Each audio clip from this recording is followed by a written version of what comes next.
You must have heard that US has conducted drone strike against Al-Qaeda leader Ayman Al Zawahiri, and in that strike he was confirmedly killed. As US do not have any diplomatic and military asset in the Afghanistan, that's why DNA confirmation was not done. But US confirmed his killing on the basis of reliable information confirmed by the US spy agency CIA. So in this topic we will going to discuss about how US got intel on Zawahiri, how important is Zawahiri's killing mean to Joe Biden administration, and what is the Pakistan's role in this killing. Before getting to the technicality of Ayman Al Zawahiri's killing, we need to know about who Ayman Al Zawahiri is. He was born in Egyptian capital Cairo on 19 June 1951. Zawahiri came from a respectable middle-class family of doctors and scholars. Osama bin Laden was also a civil engineer. So what? A terrorist is a terrorist. His grandfather, Rabi Al Zawahiri, was a Grand Imam of Al-Azhar, the center of Sunni Islamic learning in the Middle East. Al Zawahiri's uncle was the first Secretary General of Arab League. Zawahiri became involved in political Islam while he was in school, and he was arrested at the age of 15 for being a member of outlawed Muslim Brotherhood. The Muslim Brotherhood is the Egypt's oldest and the largest Islamic organization. Anyway, his past never created hindrances in getting the medical education from Cairo University. He graduated from Cairo University with a degree in medicine and a master's degree in surgery, and he was an eye surgeon by profession. But soon he became attracted to the radical Islamist groups which were calling for overthrow of the Egyptian government. Al Zawahiri was the founder of Egyptian Islamic Jihad militant group. In 1981, his group was responsible for assassination of Egyptian President Anwar Sadat during military parade in Cairo. Anwar Sadat was killed because he angered Islamic activists by signing a peace deal with Israel. Sadat was also responsible of arresting hundreds of his critics in an earlier security crackdown. Although he was clear of Sadat's assassination, Zawahiri was also convicted of having an arms illegally, and because of that he served 3 years jail sentence. And in those sentencing days, Zawahiri was regularly tortured and beaten up by the authorities, an experience which is said to have transformed him into an fanatical and violent extremist. Following his release in 1985, Zawahiri left for Saudi Arabia. Soon afterwards, he headed for Peshawar in Pakistan and later in the neighboring Afghanistan, where he established a faction of Egyptian Islamic Jihad while working as a doctor in the country during the Soviet Union. After Soviet Union left Afghanistan, he became a founder member of Al-Qaeda and right-hand man of Osama bin Laden. Zawahiri was the operation brain behind the 11 September 2011 Twin Tower attacks in the United States. After 9/11 attack, Zawahiri became the number 2 behind only Osama bin Laden in the 22 most wanted terrorist list announced by the US government in 2001. And US also put $25 million bounty on his head. After 9/11, he emerged as Al-Qaeda's most prominent spokesperson. Being a spokesperson of Al-Qaeda, he appeared in 16 videos and the audio tapes in 2007. During US invasion of Afghanistan, he became a target of US missile strike near Pakistan border with Afghanistan. In that attack, 4 Al-Qaeda members were killed, but he survived. He appeared on a videotape 2 weeks later. In that video, he warned the US President George W. Bush that, and I quote, "Neither he nor all the powers on earth could bring his death 1 second closer. But this time his luck runs out." At last, his head was culled by the US Hellfire the RX9 missile. The missile was fired by MQ-9 Reaper drone. But it is interesting to know about his living standard. He was living in a bungalow, multi-story bungalow in the Kabul Sherpur region. The bungalow is owned by a close aide of the Interior Minister of Afghanistan, Sirajuddin Haqqani.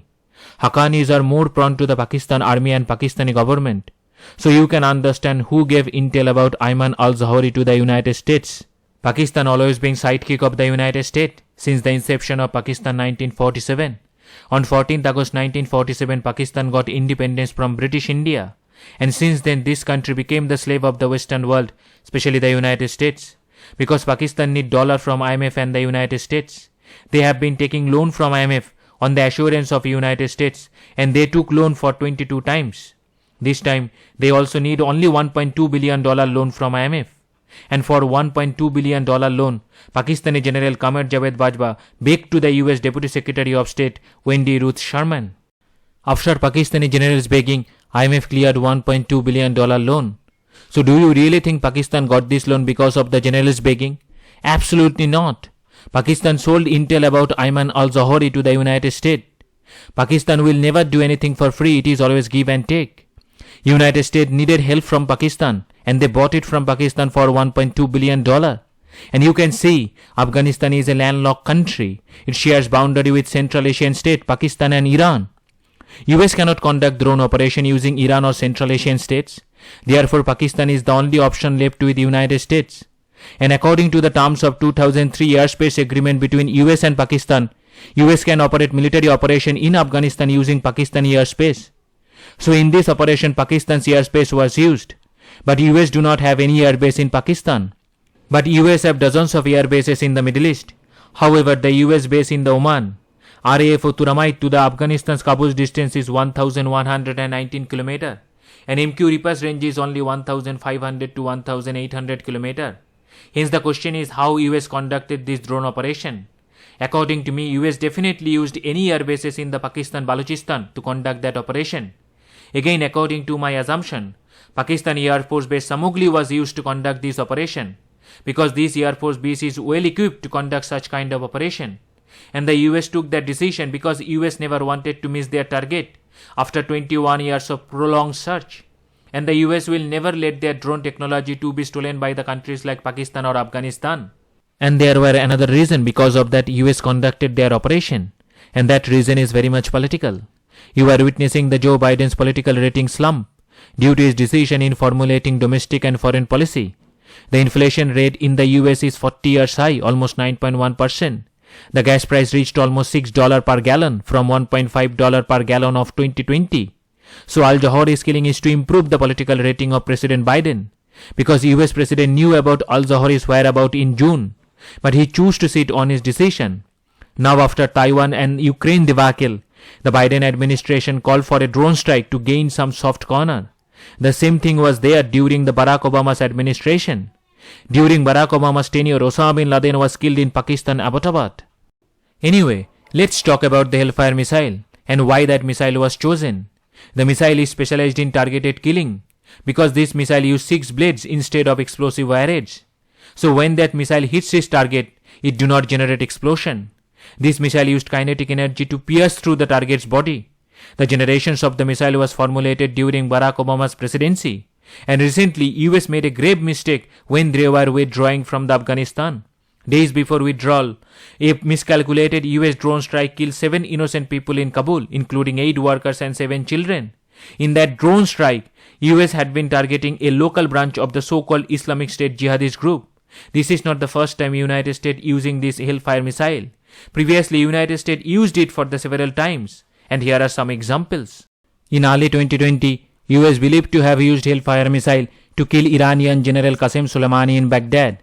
The well-known British-born Islamic State terrorist Jihadi John was eliminated in Syria in 2015 by Hellfire missile. In 2017, another Al-Qaeda leader and one of the Zawahiri's dispute, Abu Qail Mashri, was reportedly killed with an R9X Hellfire missile in Syria. Now the question is what India should learn from this. There are a lot of things India can learn from this. US is still hunting and killing those terrorists, those who were responsible for killing 3,000 people and 344 firefighters in 9/11 attack. The US government is still committed to eliminate terrorists by using drone strike and surgical strike. And the elimination of these terrorists are really necessary because these terrorists are not only responsible for 9/11 attack, they are also responsible for suicide bombing on USS Cole naval destroyer in 2000 and 1998 US embassy bombing in Kenya and Tanzania. Both of these attacks witnessed more than 18 and 200 people's death respectively. India also have most wanted terrorist list and the most of these terrorists are from Pakistan. India have been witnessing terrorist attacks since the partitions of Greater India in 1947. Terrorist organizations like Lashkar-e-Taiba, Jamaat-ud-Dawa, Harkat-ul-Mujahideen and the various others responsible for terrorist attack in India. The Lashkar-e-Taiba was responsible for 26/11 Mumbai attack and the mastermind behind those attacks, Sajid Mir, Yusuf Mujammil, Abdul Rahman Makki and the Hafiz Muhammad Shabid are roaming free in Pakistan under the protection of Pakistani army. Although after Prime Minister Modi's Prime Ministership, India conducted surgical strike in Uri sector and the Balakot airstrike against Pakistani terrorist camps. So Indian policy is changing against terrorism. India is showing zero tolerance against terrorism. but India have to conduct preemptive strike like Israel do against terrorist organization in Palestine. So in today's time, terrorism is just like a cancer. Everyone wants to get rid of it but cannot eliminate it totally. The world might be able to eliminate this hate machine totally in the near future, but we really do not know the timeline. Anyway, in today's context, terrorism has to be contained in Afghanistan according to the Doha Peace Agreement. Because according to the Doha Peace Agreement 2020, the Taliban agreed not to allow Al-Qaeda or any other extremist organization to operate in areas under their control. So it is a gross violation of that peace deal. The first thing is that how US believe Taliban, an organization itself, is full of terrorists designated by the United Nations. US had, is and will make mistake like this. First thing is that they made mistake by creating Taliban with the help of Pakistan to defeat USSR in Afghanistan. Then Doha Peace Agreement with Taliban in 2020. Again believe in Taliban on the basis of so-called peace deal. Is peace really possible in Afghanistan by a piece of paper, where the girls have zero rights, where the attires are selected according to the stringent Islamic law? So, US should take decision keeping their future and the world future on their head. And according to the future turnouts of the events, they should formulate their foreign policy. Now about today's question. The first question is Yuddha Abhyas is a military exercise held between India and the which country?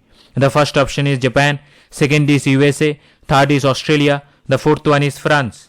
The second question is what is the name of the satellite developed by 750 girls across the 70 rural schools to be launched by ISRO? The first option is BharatSat, second option is AzadiSat, third option is GramSat, fourth option is CommuniSat. So this is the end of the topic. I hope you will going to find this topic informative. Thank you very much. Thank you for your support. If you have any questions or any other kinds of inquiry, then please contact me through my email address, which is tuhin.power.academy@gmail.com.